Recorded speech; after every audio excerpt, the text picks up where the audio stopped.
Licenciado, no se le escucha.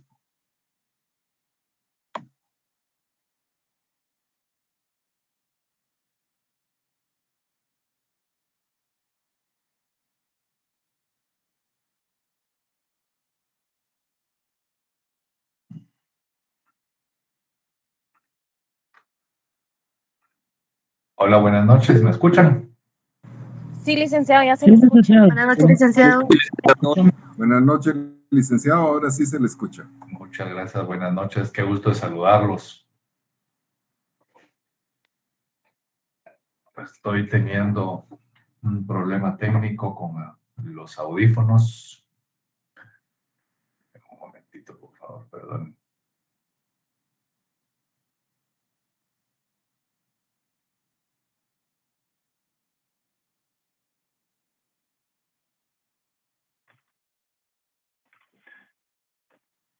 ¿Me escuchan acá?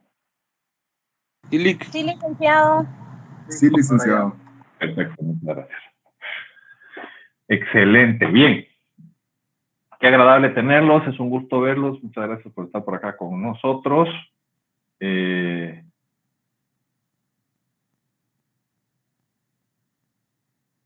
Tengo la agradable, para algunos y para otros no, la agradable noticia de tener ya las fechas de los exámenes y por eso tengo cara de asustado.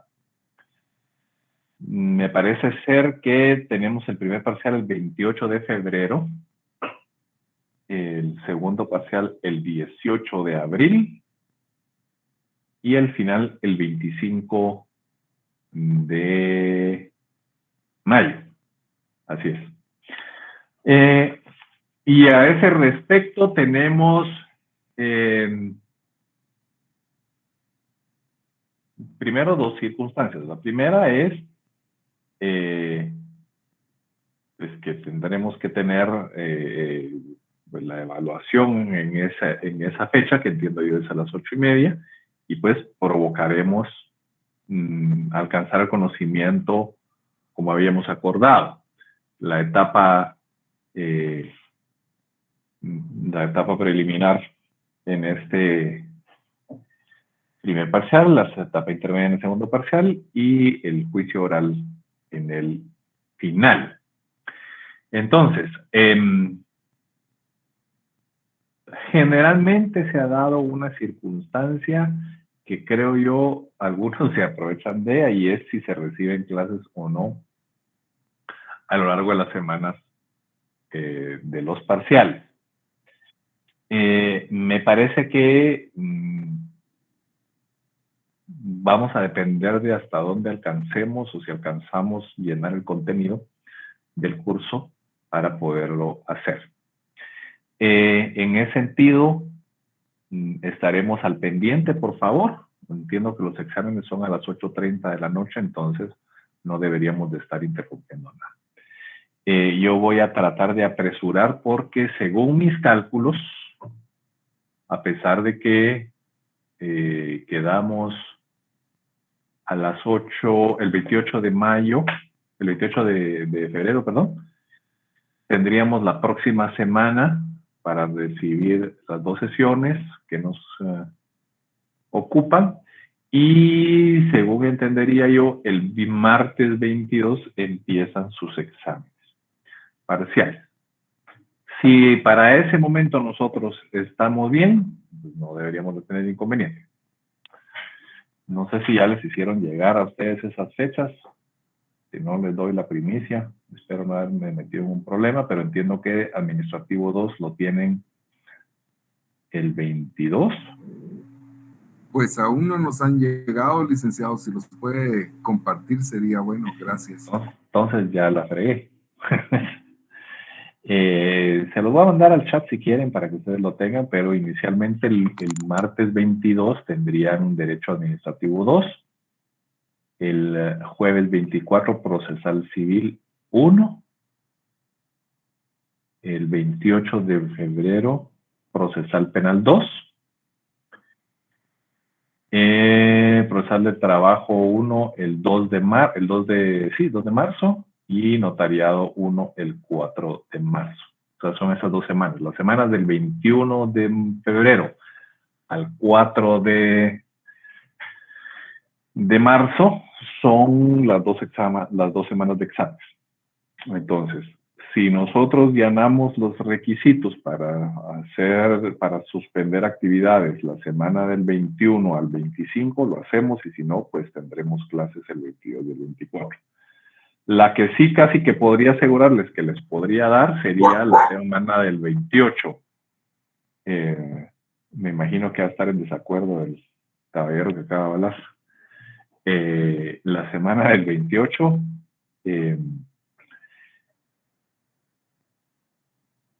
pues sí, no, sí les podría dar para que sea el libre, pero en todo caso dependeremos del contenido. Bien, entonces,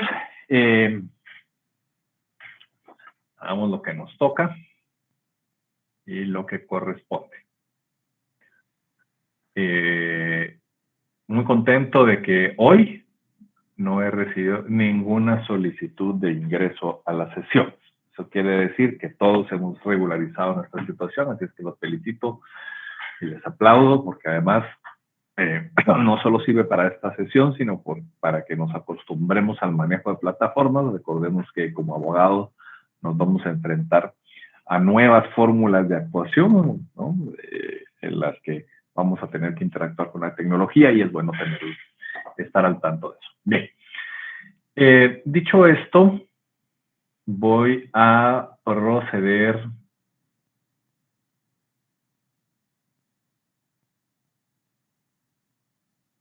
a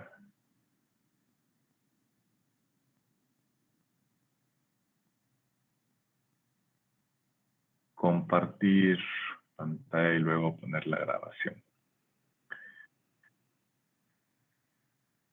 Dice Mónica Lisset que siempre ha tenido los parciales a las 7 y este semestre los cambiaron a las 8:30. Pues, Mónica, lo que yo entiendo, bueno, no sé cómo ha sucedido. El semestre pasado a mí me indicaron que el examen, que no era de este curso, fuera a las 8 de la noche. Y así lo programé, todos los exámenes. En lo que me han mandado a mí, indica que los exámenes se harán a cabo de forma virtual, en las fechas programadas, en los horarios de jornada vespertina a las 4 y jornada nocturna a las 8. Supongo que entonces sí cambiaron, ¿no? Pero bueno, démosle entonces. Voy a poner la grabación en estos momentos.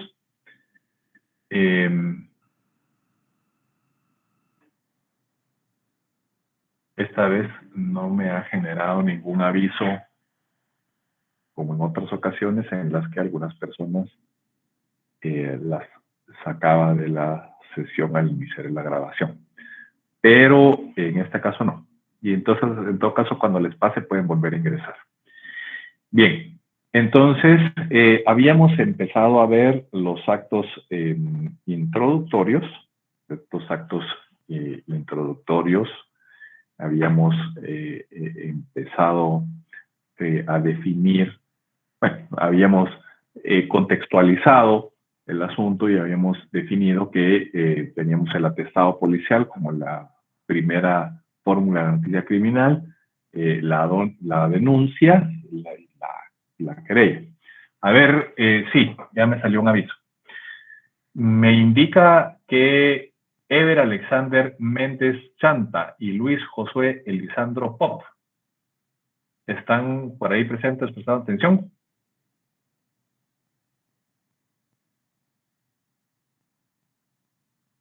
No, no están prestando atención. Lo que pasa es que ya lo sacó el sistema, licenciado, apareció una notificación ahí. Ajá. Ya lo sacó. Ok, entonces déjenme ver. Yo creí que les lo sacaba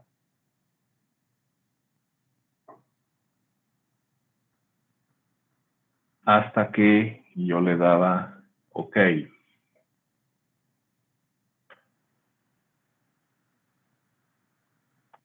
Si alguien los conoce, a Ever Alexander Méndez y Luis Josué Elisandro Pop, les pueden decir que se pueden ingresar a la sesión sin ningún inconveniente, para que yo no pierda tiempo en comunicarme con ellos. Y cuando a alguien le pase, ha de ser alguna configuración o algún permiso en cuenta de Google, que es lo que lo provoca, y en todo caso les permite el reingreso sin ningún problema. Bien, entonces habíamos dicho que habíamos empezado a definir el primer acto del procedimiento, indicando que la noticia criminal llegaba a través del atestado policial, la denuncia, la querella o del conocimiento oficioso.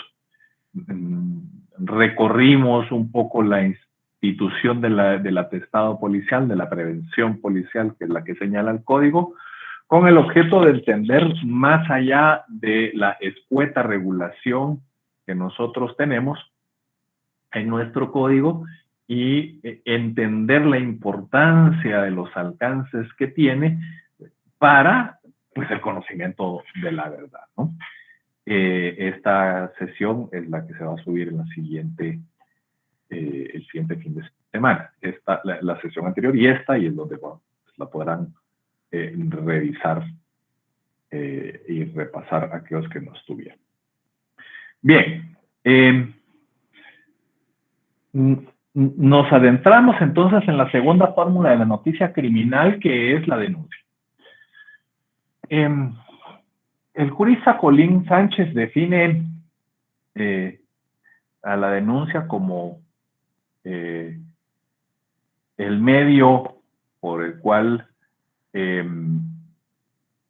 o que se utiliza para hacer del conocimiento del Ministerio Público lo que se sabe acerca del delito. Ya sea porque el propio portador de la noticia sea el afectado, sea el informante, perdón, el autor de la denuncia, sea porque lo hace el portador, el ofendido es el portador de la noticia, o porque lo hace alguien, un tercero, aun cuando no sea el ofendido o la víctima, ¿no? La expresión denuncia, en su sentido más amplio, pues se entiende como un acto en el cual una persona, como mencionamos, hace del conocimiento de alguna autoridad la verificación o la comisión de determinados hechos, con el objeto de que dicho órgano al que le estoy comunicando, pues promueva o aplique determinadas consecuencias jurídicas que pueden ser sanciones previstas por la ley o los reglamentos para tales hechos. Esa es la concepción de denuncia. Una denuncia, un concepto que va más allá de la materia penal, que puede ser atendida en el contexto de materia administrativa, por ejemplo, en donde nosotros tenemos una vertiente del derecho administrativo, que es que se le ha llamado el derecho penal administrativo, en donde el régimen de autoridad o la autoridad, o se establece el régimen en el cual la autoridad puede sancionar al ciudadano o al administrado, siguiendo, por supuesto, los mismos principios básicos que se utilizan en el derecho penal y en el derecho procesal penal, ¿no? Emulando un poco ese. Y en ese sentido, cuando hablamos de denuncia, de manera general, no solo en materia penal, entendemos que es ese acto, ¿no?, en el que hacemos del conocimiento de una autoridad una circunstancia que tiene por objetivo que esa autoridad aplique una consecuencia de derecho. Porque nosotros suponemos que los hechos que estamos comunicando se adecúan en el supuesto jurídico de una norma determinada. La denuncia es el medio legal por el cual se puede poner en conocimiento de un órgano competente, esa noticia de haberse cometido o que se pretende cometer un hecho que la ley castiga. En el caso de la denuncia penal y en el caso de la materia que nos ocupa, la ley lo castiga como delito, siempre que sea de aquellos que por disposición de la ley se persiga de oficio. Pues. Entonces, la denuncia, ya llegó a la primera solicitud.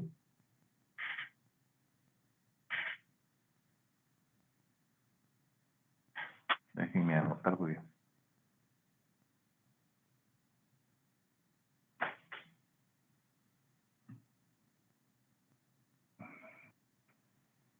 se trabó. Sí me siguen escuchando, ¿verdad? Sí, le escuchamos claro. Ok, muchas gracias. Se trabó ahí algo con esa solicitud. Entonces, decíamos que esa denuncia es la relación o hace la relación de actos que se suponen revisten características delictivas, que se realiza ante la autoridad competente que tiene la facultad para investigar y que lo puede hacer cualquier persona, con el fin, por supuesto, de que esa autoridad tenga conocimiento de los hechos. De eso podemos colegir 3 elementos. El primer elemento es la relación de actos que se estiman delictivos. Recordemos que antes de la noticia criminal, como presupuesto, debe de existir un acto que reviste las características de delito, que pareciera ser un delito. Porque si no, el proceso penal deja de tener sentido. No podemos denunciar un hecho que para la ley no puede estimarse como delictivo. Picarme la nariz, eructar,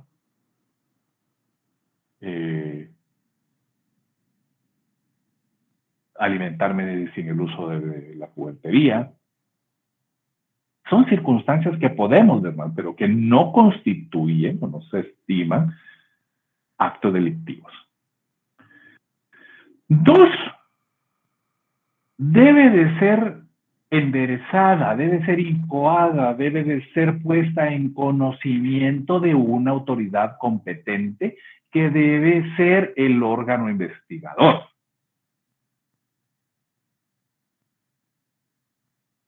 No puedo poner una denuncia de un hecho o de un acto que estimamos delictivo en el Ministerio de Salud.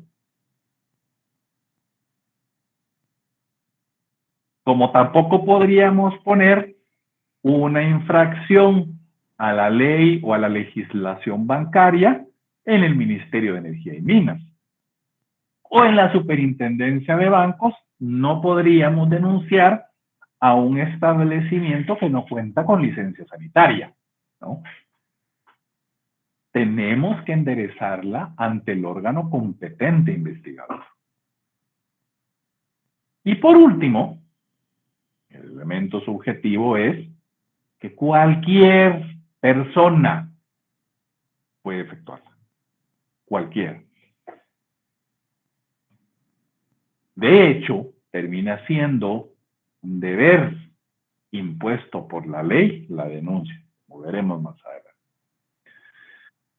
A guisa de resumen, la denuncia entonces es el acto donde una persona física pone en conocimiento del órgano investigador en forma oral o escrita la realización o el conocimiento de la realización de un probable hecho delictivo, ya sea porque se haya cometido en su perjuicio o en perjuicio de un tercero, con el único objetivo de que esa autoridad tome conocimiento de él. Más formalmente, podemos decir que la denuncia es un acto procesal por el que se pone en conocimiento de la autoridad fiscal o de la policía judicial la comisión de un hecho delictivo provocando el inicio del proceso penal, ¿no? Se trata, por tanto, de una declaración de conocimiento, de obligado cumplimiento para aquel que hubiese presenciado con sus sentidos la perpetración de cualquier delito perseguible de oficio, sin perjuicio de las excepciones que prevé la ley a ese deber de denunciar que ya lo vi. La denuncia no constituye en parte a quien denuncia. El denunciante por la sola denuncia no se constituye en parte, aunque éste podrá apersonarse en las actuaciones en tal calidad, ya sea como una acusación particular o una acusación popular. Para ello, pues deberá formular las formalidades o deberá establecer las formalidades de la querella que en el procedimiento específico se señale, ¿no? Que puede ser el procedimiento común o el procedimiento abreviado, dependiendo de cuál sea el tipo delictivo, ¿no? El deber jurídico de denunciar se establece en nuestro ordenamiento jurídico. Y según los preceptos, la obligación alcanza a todas las personas físicas, por supuesto, salvando de esa obligación a los incapaces. Están especialmente obligados a denunciar aquellas personas que por razón de sus cargos o por razón de sus profesiones o por razón de sus oficios tengan noticia de algún delito público. Quedan exceptuados de ese deber, por ejemplo, los abogados respecto de las instrucciones o explicaciones que recibieran de sus clientes. Algunos abarcan al sacerdocio respecto de las noticias conocidas en el ejercicio de su ministerio. Tampoco están obligados a denunciar a aquellos testigos presenciales que fuesen cónyuge del delincuente, los parientes consanguíneos o afines que la ley permite, los hijos extramaritales respecto de la madre, y en todo caso, y respecto del padre cuando estuvieran reconocidos por la madre y el padre igualmente, ¿no? Estas excepciones, por supuesto, que veremos más adelante, son las que señala la ley a ese deber. Para la denuncia no se exigen especiales requisitos de forma. Según el Código Procesal Penal, la denuncia puede hacerse por escrito o de palabra, personalmente o por medio de un mandatario con poder especial. En el caso de que se formule por escrito, la denuncia, por supuesto, debe de estar firmada por el denunciante y la autoridad o funcionario que la recibe debe rubricar y sellar de recibir, ¿no? Cuando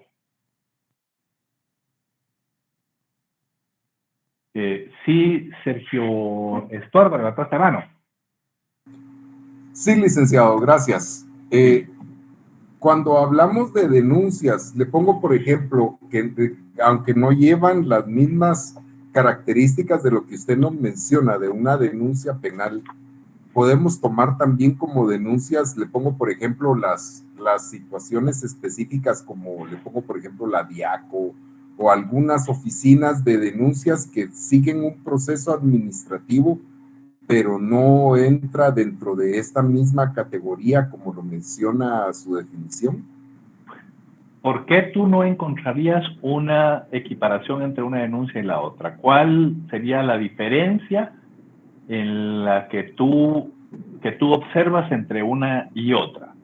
Sin Que no ninguna se pena sigue de un proceso, sin que no se sigue un proceso penal, sino se sigue un proceso administrativo. Ya si existiera una violación penal, algún delito específico, entonces ya entra como querella al sistema del MP, que es como lo manejan la mayoría de instituciones que manejan ese tipo de denuncias.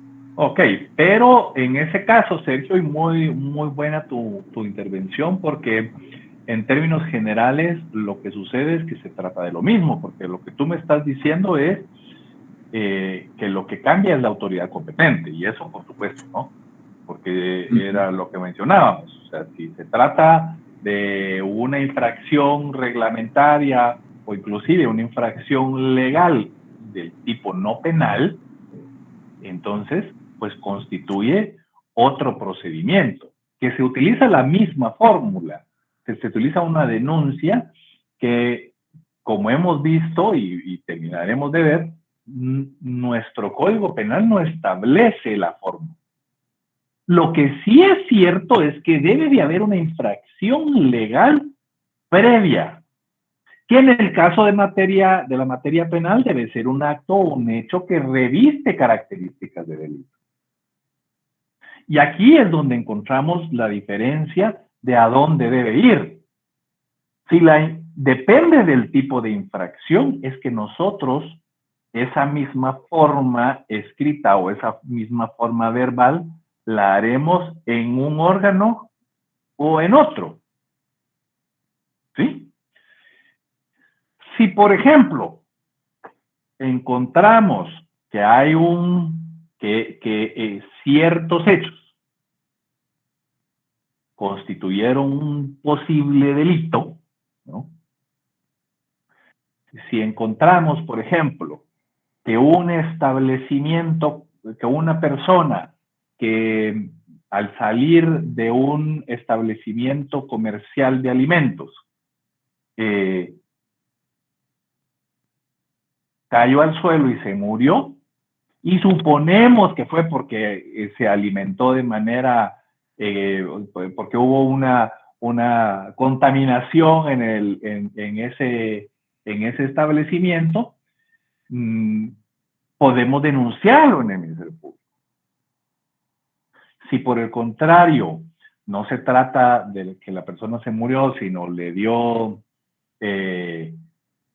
pues un malestar estomacal, sin mayor importancia, a lo mejor no se trata de un hecho que revista características de delito, pero sí hay una infracción legal a la sanidad, al Código de Salud. Y ahí estamos hablando de lo mismo, de poner en conocimiento de una autoridad competente. La diferencia estriba en qué es lo que voy a denunciar. Porque eso me da la pauta de establecer a quién le tengo que definir esa noticia, a quién le tengo que manifestar esa noticia. Si es un delito, por supuesto, es el Ministerio Público, no le corresponde a nadie más. Pero si no es un delito, será otra autoridad, siempre y cuando sea una infracción, porque revestirá precisamente esa característica, ¿no? Una característica de una infracción legal no delictiva.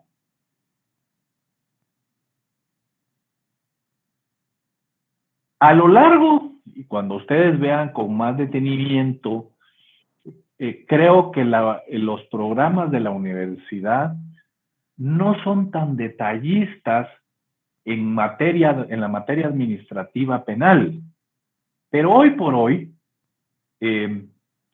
la tendencia del derecho administrativo es precisamente a tener una administración pública más robusta que tenga los medios coercitivos para obligar al administrado al cumplimiento de la ley. Y esto provoca, obviamente, que haya un régimen sancionatorio, que es lo que se denomina por la doctrina como el derecho penal administrativo o administrativo penal, dependiendo de a quién leas, pero que tiene ese mismo objetivo. Hay una infracción que debe de estar establecida en la ley, desde el supuesto, siguiendo el principio de que no existe ninguna pena sin una ley anterior, y que sobre la base, ya te doy la palabra, sobre la base de eso, se inicia un procedimiento. Lo único es que ese va a ser un procedimiento administrativo cuya consecuencia de derecho será una sanción pecuniaria, será una suspensión de actividades, más no las coercitivas que te establece el derecho federal. Pero tienen una similitud muy importante. Sí, Armando, adelante. Licenciado, buenas noches. Disculpe, Buenas noches. la denuncia, me imagino que puede hacerla un menor de edad, pero ¿hasta qué edad la puede hacer el menor de edad? No, ya veremos, ya vamos a ver eso, Las personas que pueden presentar la denuncia pueden ser, pueden ser representadas, si fuese el caso. Por eso es que dice que puede ser cualquier persona o su representante legítimo. Y el representante legítimo, por ejemplo, y aquí nos vamos a adentrar, nos vamos a adelantar un poquito, no solo es aquel que la legislación civil me indique, sino aquellos que la ley penal me permita. Ojo con eso. Porque hay delitos que cuidan la privacidad y que en algún momento solo se permite que sea el afectado directamente el que lo pueda hacer, salvo cuando se trate de un menor de edad. Entonces ahí corresponderá al encargado, al tutor, al padre, a quien corresponda, o quien tenga su guarda custodia, el presentarla. Ya veremos eso de los sujetos. Lo más importante era hacer hincapié en esto que señalaba Sergio. Porque en términos generales estamos hablando de lo mismo. O sea, la denuncia no tiene forma. La denuncia se puede, por supuesto, formular por escrito o se puede hacer de palabra, como veremos más adelante. En algunos casos, inclusive, la denuncia anónima fue un medio habitual para poner en conocimiento de la autoridad la existencia de hechos delictivos. Concretamente, la denuncia anónima de ciudadanos o de confidentes a veces resultaba ser un modo habitual de iniciar la investigación policial que se incluye en lo que viene a denominarse la colaboración ciudadana, ¿no? Pero que en el caso nuestro no se acogió por nuestro sistema acusatorio porque había mucha historia difícil para la sociedad guatemalteca que devenía de esas denuncias, ¿no? De esas denuncias anónimas. Y creo yo que además la denuncia anónima solo debe de ser un instrumento en aquellos sistemas jurídicos pertenecientes a sociedades más maduras y avanzadas, en el que el sistema judicial no dependerá o no será vulnerable tan fácilmente. Ahora, la denuncia como tal, la forma, como veremos más adelante cuando leamos el código, cuando veamos una denuncia, pues en realidad pues no tiene un requisito específico de forma. Tal vez estamos acostumbrados a utilizar las formas de los memoriales, pero hace poco, bueno, creo yo que algunos de mis alumnos que están acá, que ya los he tenido en materia civil, hemos discurrido y hemos discutido respecto de la forma de los memoriales.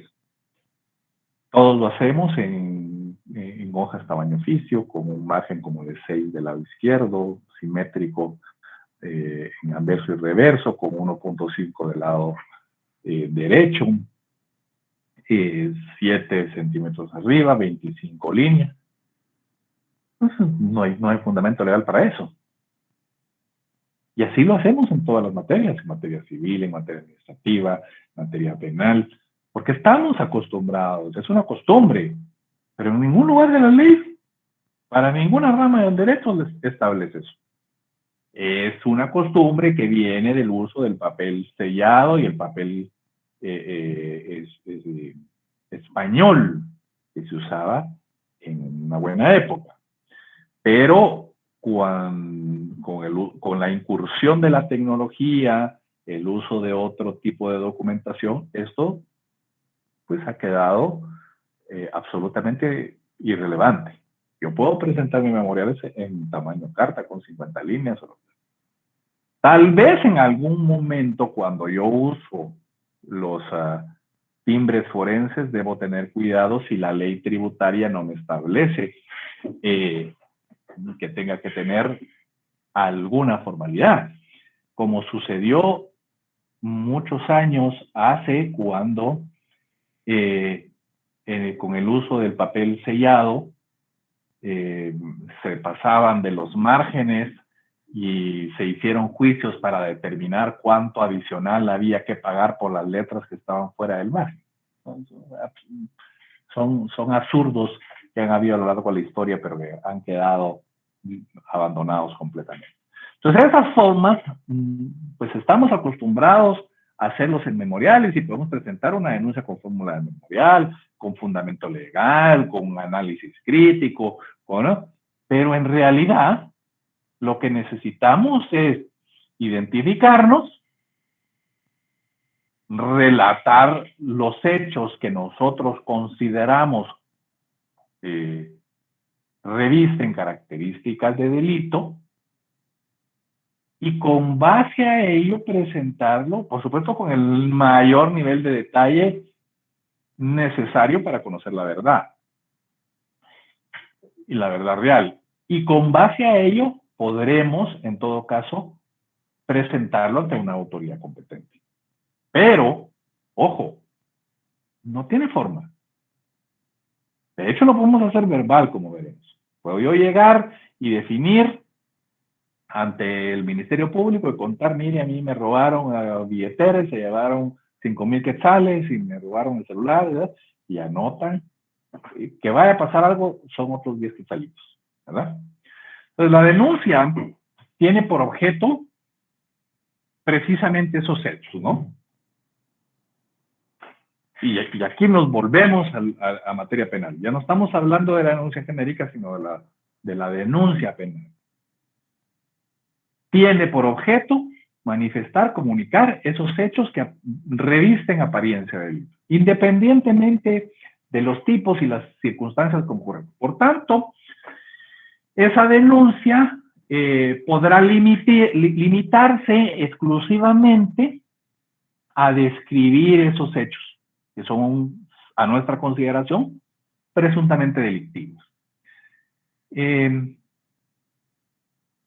Digamos que no se podrá inadmitir una denuncia por motivos formales,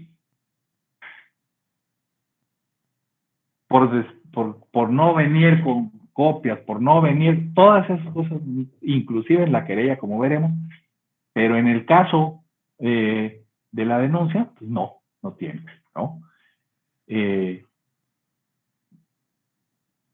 Con todas las limitaciones, aún cuando tengo la limitación no podrá dar lugar tampoco al inicio del proceso penal, es decir, no podremos limitarla. sino que en todo caso el juez que aprecie que la existencia de indicios, el Ministerio Público cuando aprecie de ese documento los indicios racionales de criminalidad, pues deberá proceder con las diligencias que correspondan, ¿no?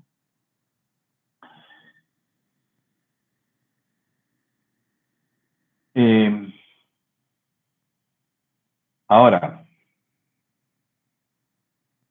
denunciar los delitos, y esta es la naturaleza jurídica de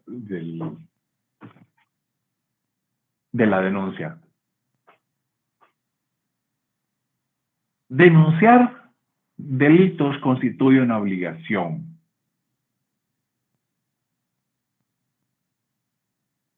No es una facultad potestativa, constituye un deber, ¿no? Y ahí, a ese respecto, algunos autores del derecho penal opinan que la obligatoriedad de presentar una denuncia es parcial y no absoluta, ya que para hablarse de obligatoriedad debería de ser necesario que exista una sanción.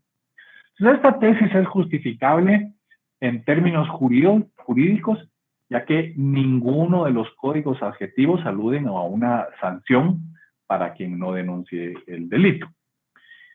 Y en ese sentido, se ha señalado que la denuncia, pues, es un deber de la persona. En su justificación está en el interés general de conservar la paz social. ¿Alguien, por favor, me levanta la mano para leer un artículo importante? Ana Beatriz, por favor, ¿me puedes leer el artículo 297?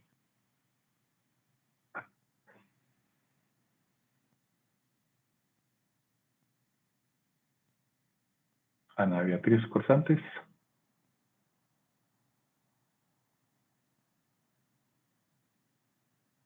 No te escuchamos, creo que no tienes puesto el micrófono. Ok, algo sucedió. Por favor, Milagro Estefanía. Buenas noches, licenciado. Buenas noches. ¿Puedes hacerme el favor de leer el artículo 297? Claro, artículo 297, denuncia. Cualquier persona deberá comunicar, por escrito u oralmente, a la policía, al Ministerio Público o al tribunal el conocimiento que tuviere acerca de la comisión de un delito de acción pública.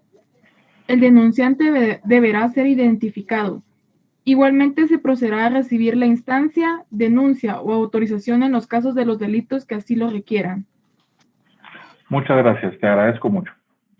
Esto que acaba de leer Estefanía es precisamente la regulación a la que hago o aludo sobre los conceptos generales. En principio puede ser cualquier persona.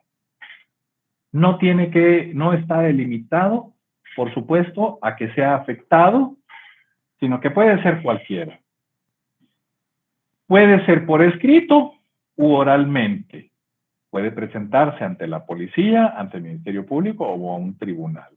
Pero es fundamental que en ella se establezca el conocimiento acerca de la comisión de un delito de acción pública. El único requisito formal es que sea identificado el denunciante. ¿Por qué? Porque nuestro sistema, nuestro modelo no acepta la denuncia anónima. En ese sentido,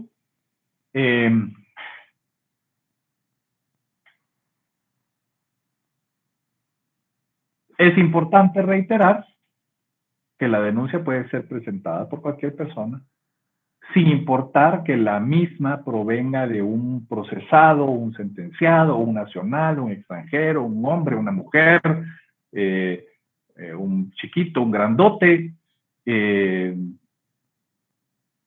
salvo cuando esté prevista alguna excepción por la ley.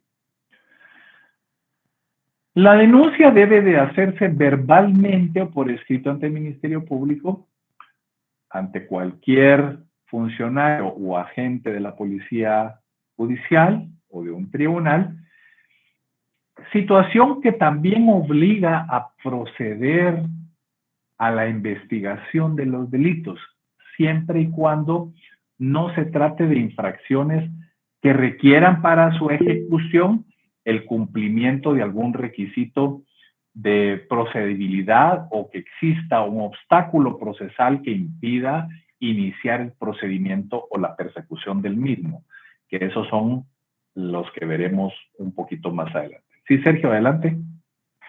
Licenciado, usted menciona de que no se acepta la denuncia anónima, pero actualmente en la Policía Nacional Civil, con los sistemas que se están manejando, ya se manejan ese tipo de denuncias anónimas, por ejemplo, cuéntasela a Valdemar o algo así por el estilo. Es correcto. Lo que han encontrado ahí, Sergio, es lo siguiente. Como acabas de leer tú en el artículo 297 del Código Procesal Penal, el único requisito es que se identifique al denunciante. El denunciante se debe estar identificado. Y vamos a ver qué es lo que sucede con esos sistemas.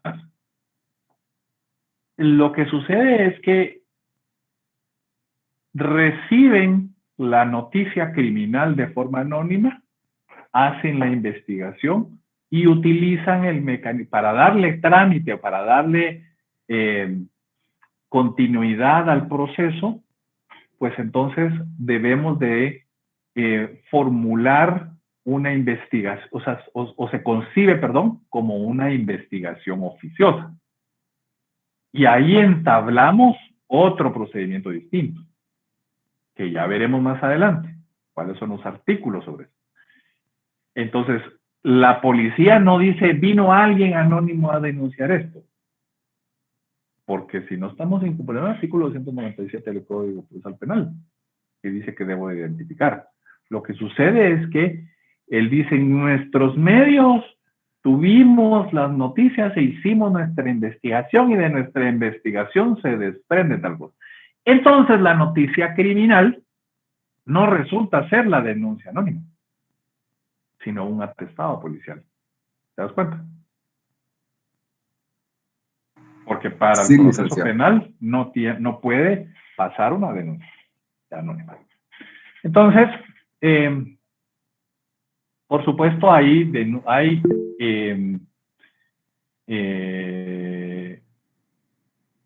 sí, Ronnie, adelante. Gracias, licenciado. Quizás solo para comprender algo. El hecho de que se identifica el denunciante es porque esta persona va a continuar dentro de un proceso. Me imagino que va a ser la parte denunciante y que va a ir conforme al proceso para que haya una resolución. El Ministerio Público en este caso no puede actuar de oficio si dado caso solo presume que hay un delito y no se conozca al denunciante. ¿Estoy en lo correcto, licenciado? Vamos a ver lo de la investigación de oficio, porque como recordarán, vimos que hay 4 formas de noticia criminal. La denuncia, el atestado policial, la querella y la investigación de oficio.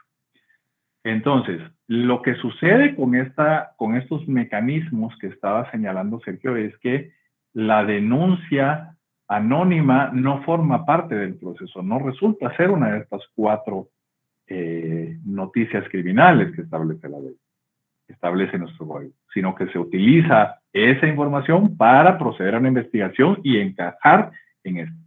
El denunciante es identificado y eso tiene una razón histórica. Lo que sucede es que muchas cosas dejaron de estudiarse en el derecho penal o las justificaciones porque pues pasó el tiempo y se nos olvidó, pero cuando esto surgió fue discutido en los momentos en que se discutía el Código Procesal Penal, porque veníamos de un régimen militar en el que las denuncias anónimas eran muy señalables y generaban la comisión de actos delictivos en contra de las personas. Entonces, independientemente, pues porque además no eran solo las denuncias en materia penal, sino que había muchas circunstancias especiales. Lo cierto es que se abandonó la figura. Y ustedes pueden estudiar en cualquier otra régimen o en cualquier otro legislación de otro país, van a encontrar que en ciertos momentos sí se permite. En el nuestro no. Ser parte del proceso, denunciar no te hace parte del proceso, sino una validación posterior que ya veremos. En la querella sí. Cuando veamos y terminemos la querella, que ya estamos rozando las 8 y quería yo ver si la veíamos de una vez, ahí podemos, digamos, vamos a encontrar esas diferencias. Pero más o menos va por ahí. No, por presentar la denuncia no te hace, no te haces parte en ese momento. Sí, Héctor. Licenciado, buenas noches. Buenas noches. Con una duda en eso a la denuncia anónima. ¿Qué pasa? Como usted dice, tiene que haber un nombre, ¿verdad? Del que está denunciando. Pero ¿qué pasa cuando se habla de comercios y están siendo extorsionados? La persona solo da aviso de que está siendo extorsionado, pero no quiere ser parte del proceso. Entonces ahí es donde empieza la policía una línea de investigación. ¿Qué pasa a la hora que agarran esa estructura? Si no hay un... La denuncia no te hace parte del proceso. Eso ahí es fundamental. Tú puedes denunciarlo o puedes pedirle a alguien que denuncie, a un tercero, porque no necesariamente el afectado es el que denuncia. Puede ser alguien más que haya visto. Ese es uno. Y dos, si yo denuncio, no me hace parte del proceso. Yo puedo denunciar y dejar ahí el proceso. Lo que me podrán hacer es llamar, mire, usted quiere salir como afectado, quiere pasar, pero ya será algo que vamos a ir viendo más adelante en la etapa. Esos son los conocimientos de oficio que mencionó. No, la denuncia no. La denuncia sí es una denuncia como tal. El conocimiento de oficio es que va el fiscal caminando y de repente oye un balazo, voltea a ver y está tirada una persona. Se acerca y está muerta. Y ahí hubo un asesinato, hubo un homicidio. Y él decide empezar a investigar, ¿no? Por conocimiento de él mismo. Ese es el cuando procede de oficio. Okay. Gracias, licenciado.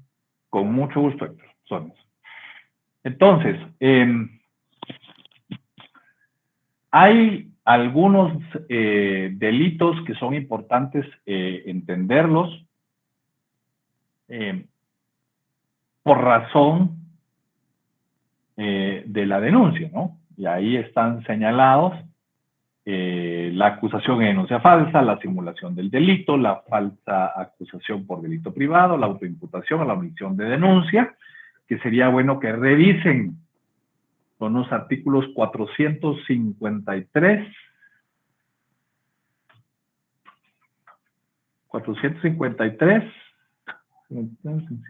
al 57. 453 a 457, que le demos la leída porque ahorita ya no nos va a dar tiempo de hacer.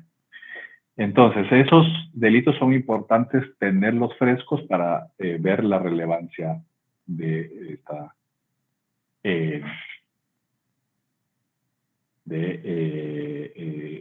qué pasa con la denuncia. Vean,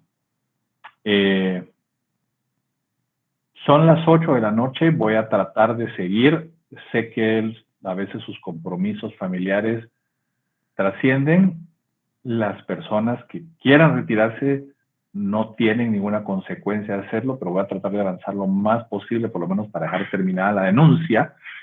Y como de todos modos yo subo esto el fin de semana al grupo de Facebook, pues aquellos que necesiten retirarse porque tienen obligaciones laborales o obligaciones,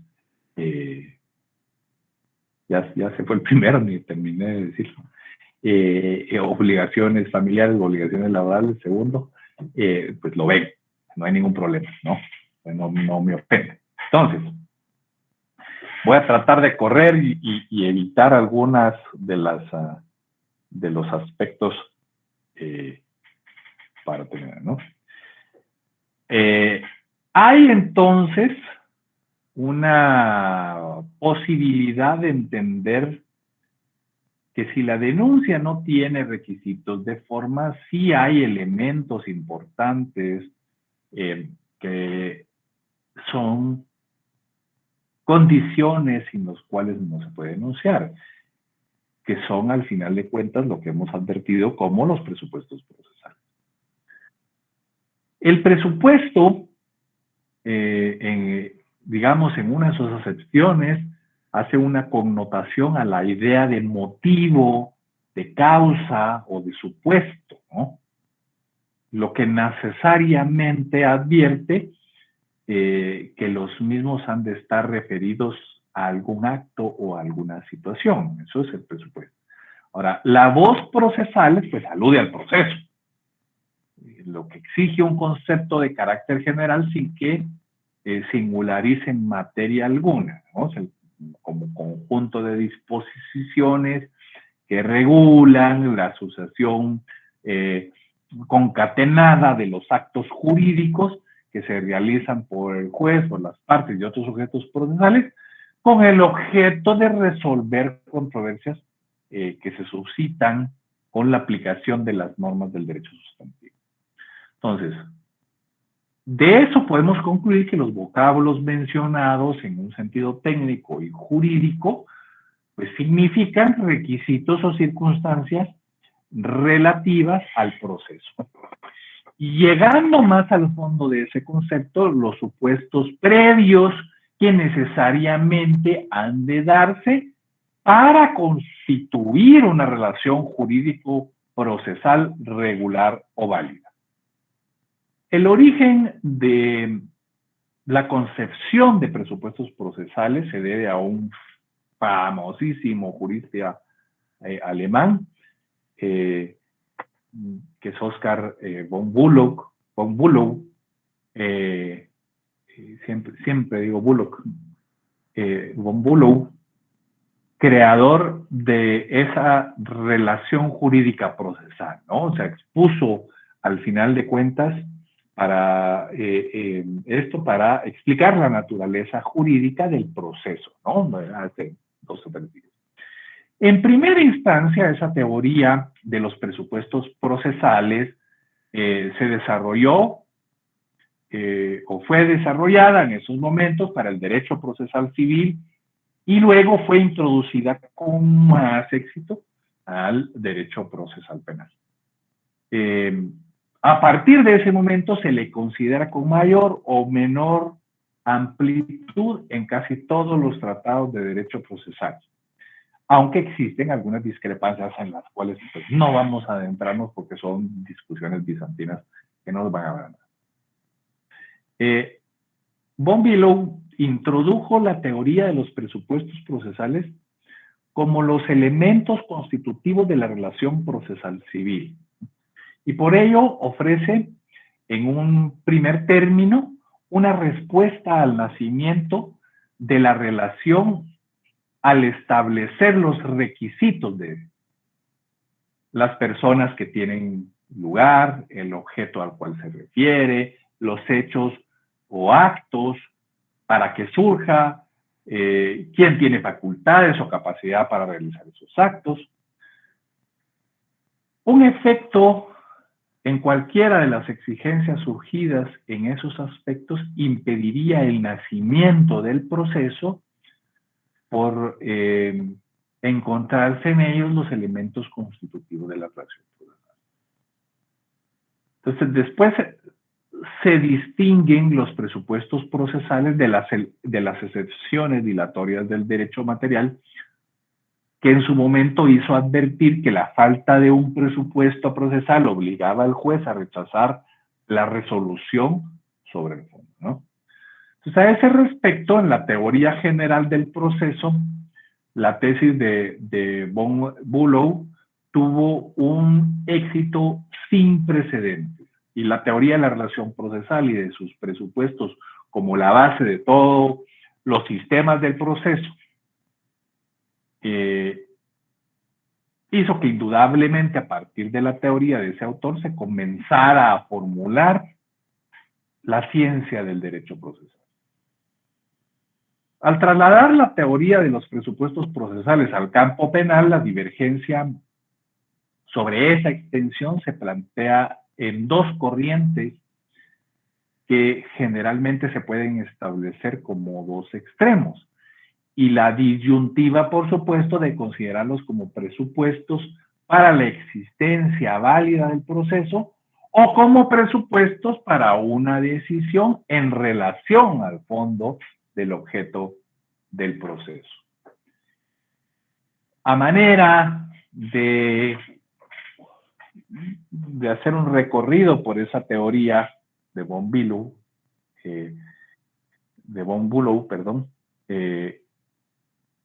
de manera general, y solo por cultura general,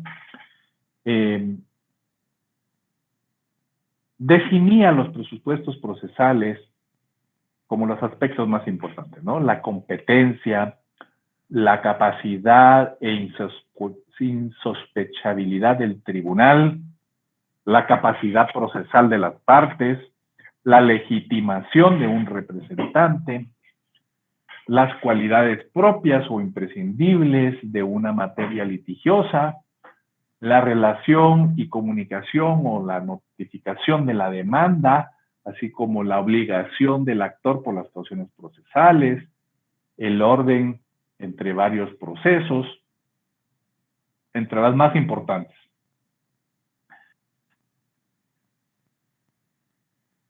Esos presupuestos de la formación del proceso, la declaración indagatoria como presupuesto del pensamiento, la elevación a un juicio, el debate de la sentencia, etc. Estos tipos de presupuestos demuestran la concatenación y la progresividad de los actos procesales, pero no la existencia de un proceso válido. Entonces, los presupuestos procesales son los requisitos o las condiciones que deben cumplirse para la iniciación o el desarrollo válido de un proceso. O en su caso, también para que pueda pronunciarse la resolución de. Es decir, son las condiciones mínimas que deben darse para que exista un proceso. Los presupuestos procesales en términos generales, o de ellos en términos generales, depende la admisibilidad y la eficacia del proceso mismo, así como, por supuesto, los presupuestos de los actos a que se refiere un acto particular.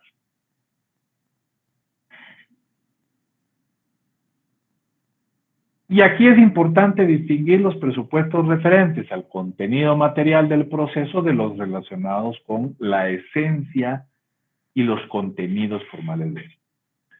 Los primeros, es decir, los referentes al contenido material del proceso, conciernen al derecho penal sustancial, independientemente de que se refleje en el ámbito del derecho procesal. Y los que se refieren a la esencia constituyen el objeto mero del presente discurso, ¿no? De el derecho, del proceso penal como tal. Y en ese sentido, la relación procesal parte de ese presupuesto para establecer, digamos, los presupuestos procesales básicos que ya empezamos a ver en la sección, en una de las secciones anteriores, ¿no? Para hablar de la iniciativa del Ministerio Público en el ejercicio de la acción penal, la legítima constitución del juez, es decir, una competencia adecuada, la intervención y la asistencia, y por supuesto con el tiempo la representación del imputado en los casos y en las formas ordenadas por la ley, ¿no? Pero para los presupuestos procesales, sin los cuales puede existir, sin los cuales no puede existir un legítimo procedimiento penal, presuponen, por supuesto, un elemento material formal que es indispensable para su consideración práctica. Este elemento es el hecho jurídico de la noticia del delito, la cual puede vincularse con determinados actos que influyen en la constitución de esa relación procesal, o quizá tal vez provenga de otra fuente que determine la actividad del órgano competente para promover la constitución de esa relación.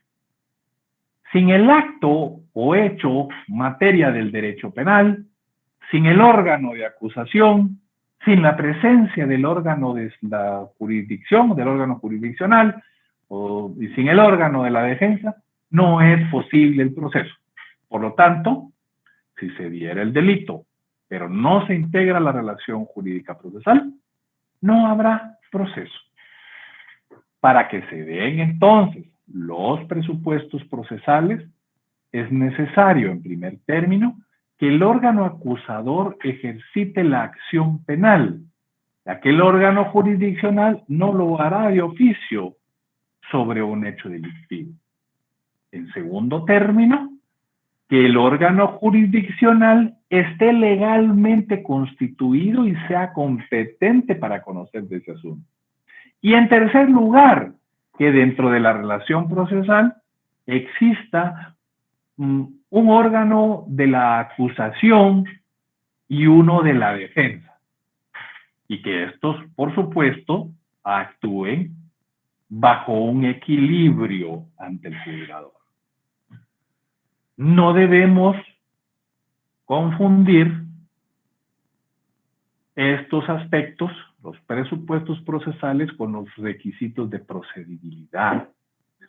Los requisitos de procedibilidad son condiciones que legalmente deben satisfacerse para proceder en contra de quien ha cometido un hecho delictivo. Sin estas condiciones, el Ministerio Público, al realizar la averiguación previa y la acción penal, no podrá llevar a cabo el desarrollo normal del procedimiento. La denuncia es un requisito de procedibilidad, porque en términos de nuestra legislación, para que el Ministerio Público pueda ejercitar la acción penal, es necesario que exista una denuncia o una querella.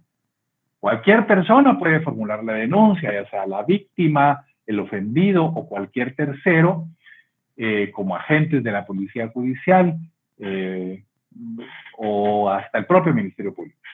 Ya que para el Ministerio Público no existe tampoco impedimento para aclarar. En ese sentido, creo que debemos entender que la denuncia como una de las fórmulas que nuestro código presenta para la noticia criminal debe de tener ciertos requisitos, ciertos presupuestos para que se pueda efectuar. Y la denuncia como tal es un requisito para que pueda proceder el proceso penal. ¿Alguna duda respecto de la denuncia?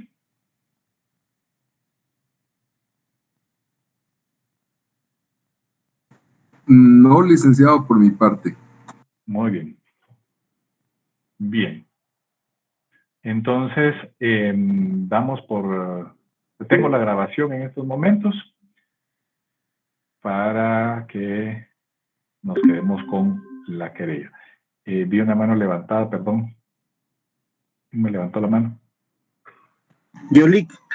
Dime. Buenas noches, Lick. Fíjese que quería hacerle una pregunta. Fíjese que cuando tengo una duda, cuando hay un hecho delictivo y póngale, una persona le roba una cadena a una señora y adelantito es están los policías, lo detienen, pero la señora no quiere poner la denuncia. De los oficiales, ellos mismos pondrían la denuncia. Lo que tienen que hacer es llevarse a la persona detenida con los efectos que corresponden y hacer una prevención policial, un atestado policial. No es que ellos pongan la denuncia como tal, que tampoco es, vamos a ver, sea, no es que esté prohibido, sino que lo correcto es que ellos, en ejercicio de autoridad, tengan ese instrumento a su mano para poder presentar la noticia criminal. Digamos que están más obligados en la prevención policial a tener, aunque no lo dice la ley tampoco, pero por el ejercicio de su actividad debería de ser más sustancioso que la propia denuncia. Pero en todo caso, para responderte y no adentrarnos en profundidades que la ley no señala, sino que solo la doctrina, Selvin, el policía que captura a esa persona debe de hacerlo a través de una prevención policial. Ok, muchas gracias, Lick. Con mucho gusto. ¿Alguien más tiene alguna otra duda? Sin ninguna pena, ya saben que igual si tienen alguna duda y tienen pánico escénico, no quieren participar en la sesión, me pueden hacer las consultas a través del chat. Lo único es que me cuesta a veces contestar, pero contesto. Bien. Dicho esto, siendo habiéndonos pasado de la hora, sí, Ronnie, adelante. Gracias, Lick. Solo disculpe, ya sé que estamos un poquito sobre el tiempo, pero ¿usted podría indicarnos cuál era la diferencia? Usted mencionó una diferencia entre los requisitos y los elementos del proceso. No sé si lo puede hacer brevemente para tomar nota, que me quedé un poquito confuso. Perdón, ¿me puedes con todo gusto. Usted mencionó sobre los requisitos que debe de llevar lo que es interponer el proceso y la denuncia, y mencionó también sobre los elementos del proceso, que no se vayan a confundir. Por eso no me quedó la procedibilidad. Exactamente. Los requisitos de procedibilidad y los presupuestos procesales. Ok. Los presupuestos procesales corresponden a la acción, ¿no? Digamos que tiene que haber sucedido algo. Y es el hecho de... y hay que buscarle el sentido, inclusive la forma en cómo se llaman las figuras jurídicas. Los presupuestos procesales son prerequisitos para que se dé un proceso. ¿Qué tiene que haber? Un órgano jurisdiccional, un acto que revista las características de delito, es decir, que parezca que haya un delito, dijimos un órgano jurisdiccional correspondiente, una persona, un órgano de acusación y una defensa, es decir, un acusado y un defendido en igualdad de condiciones, ¿no? Estos son, digamos, los requisitos procedimentales. Los requisitos procesales, perdón. Ahora, ese requisito para proceder, la procedibilidad, que significa que el proceso va a proceder siempre y cuando haya una noticia criminal. Entonces, el requisito para que proceda, para que pueda sustanciarse el proceso, un elemento particular es la noticia criminal. Esa noticia criminal puede ser cualquiera de las que hemos dicho: prevención policial, denuncia, querella y oficio. Cualquiera de ellas. Ese es un requisito para que proceda el proceso. ¿Se queda claro? Clarísimo, Lick. Muchas gracias. Ya tomé nota, muy amable. Con mucho gusto. ¿Alguien más? Adelante, Pablo René. Licenciado, muy buenas noches. Perdón, más que todo es una duda prácticamente respecto a la denuncia. Yo entiendo y comprendo, ¿verdad?, que la denuncia es por máximo para la parte afectada, ¿verdad? Sin embargo, fíjese, yo quería saber si existe algún instrumento, alguna forma, derivado de que le cuento brevemente una anécdota, ¿verdad? Yo hace pues aproximadamente un mes viví algo feíto. Yo vendí un carro. Sin embargo, ¿verdad? Resultaba que cuando iban a hacer el traspaso, porque yo lo exigía porque estaba en mi nombre, resultaba que la persona me dijo que la tarjeta de circulación era falsa, bla, bla, bla, bla, bla. El carro estaba en mi nombre, yo le entregué todos los documentos en regla. Sin embargo, la persona empezó con amenazas como para quererme sacar dinero, ¿verdad? De que iba a poner una denuncia y así. Me tenía de que si no le arreglaba la cosa, que la persona, en pocas palabras, quería sacarme más dinero, ¿verdad? Yo de buena fe estaba en todo para poderle pues solventar la situación, aunque no haya sido mi culpa, aún así pues yo iba a incurrir en gastos. Si no, pues prácticamente le iba a devolver el dinero. Sin embargo, la persona se negaba a firmar algún documento donde recibía conforme el dinero y pues me devolvía el vehículo, ¿verdad? Para no hacerla muy cansada, yo tenía una duda porque no sabía qué hacer, pero me fui al Ministerio Público. En el Ministerio Público no me quisieron tomar nota de nada, a pesar de que la persona ya me estaba como que, digamos, chantajeando, ¿verdad? Porque me decía que si no le daba el dinero y bla, bla, bla, pues iba a poner una denuncia de que la estaba estafando, cosas así, ¿verdad?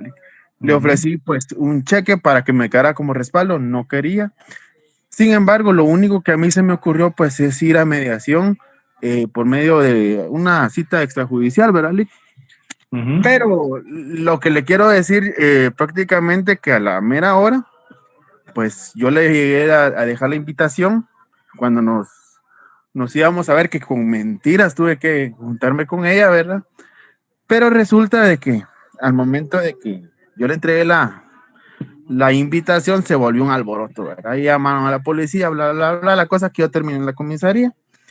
Pero yo me puse a pensar, y es algo prácticamente, soy una parte afectada, sí, porque a pesar de que usaron el carro todo el tiempo, pudieron haber hecho lo que tenía que, lo que pueda que haya pasado algo pues malo o no pensando mal, ¿verdad, Lick? Tal vez usaron el carro a su comodidad, ¿verdad? Pero me puse a pensar, ¿existirá algún instrumento en el caso de la persona que, digamos, en mi caso, ¿verdad? Yo como era una parte que en teoría no era afectada, porque la persona, la mujer, ella, ¿verdad? Me decía de que ella era la afectada, ¿por qué? Porque yo la estaba estafando, y aparte que porque el simple hecho de ser mujer. Y yo me puse a pensar algo, si existirá algún, pues un mecanismo prácticamente para la otra parte, que en este caso sería mi caso, ¿verdad? No sé si existirá o simplemente pues es hasta que la persona ponga la denuncia y ahí que se llegue a las citaciones correspondientes. Es que sí hay. Es que sí hay, Pablo. Lo que sucede es que lo estás viendo solo desde el punto de vista del delito que ella está acusando. Entonces ella te está acusando de estafa, entonces tú te ves no como un ofendido, sino como un presunto culpable, ¿no? O un presunto señalado. Entonces tú dices, bueno, ¿cómo un presunto señalado puede presentar un documento pero creo que ahí la equivocación o el equívoco está en considerar ese mismo hecho delictivo. Tú puedes denunciar si encuentras un acto que se presuma o que se revista, como hemos dicho en reiteradas ocasiones, o que parezca, por decirlo de una manera más sencilla, un acto que parezca un delito. Si la señora te está diciendo que es ilegal, que es falsa, y no lo puede probar, ella podría estar incurriendo en otro tipo de delitos. Delitos de orden privado, podría encontrar yo el delito de posible extorsión. Entonces tú te conviertes en afectado. Y tú lo que vas a denunciar es toda la situación. Porque tienes que decirlo con absoluta claridad, ¿no? O sea, tratar de indagar sobre la verdad. Y no sé por qué razón el Ministerio Público no te lo quiso recibir. Tal vez porque lo estabas viendo en la forma en que te digo. Por supuesto, si fuera una estafa, si ella, digamos, si tú te quedas centrado en la estafa, en efecto, tú no puedes ir a decir como posible autor del delito que tú tienes que declarar antes o que tú tienes que hacer algo. No. El problema es que en este caso hubo otro hecho que reviste características de delito, es decir, otro hecho, otro acto que parece delito, que es una posible extorsión, por decir una cosa, ¿no? Rápida, sin hacer un análisis muy profundo.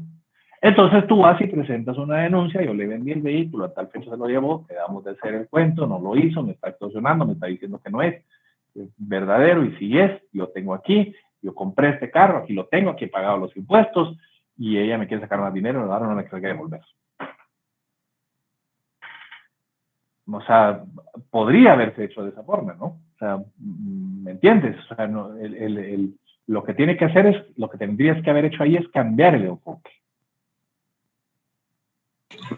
Ok, Silic, fíjese que le cuento, yo en el caso, yo ya lo estaba viendo como una extorsión, ¿verdad? Porque yo todavía le ofrecí varias salidas e incluso hasta le ofrecí, pues, volver a sacar los papeles porque me puse a pensar, independientemente, yo estoy seguro y 100% que la tarjeta que se le había dado era original, ¿verdad? Sin embargo, se podía dar el supuesto, digamos, de que ella pues la haya perdido y la hayan sacado en cualquier lado, pero yo para no arriesgarme, mejor lo pasé todo electrónico ya cuando estaba en la comisaría, pues al final se volvió, pues, como le decía, era algo feíto.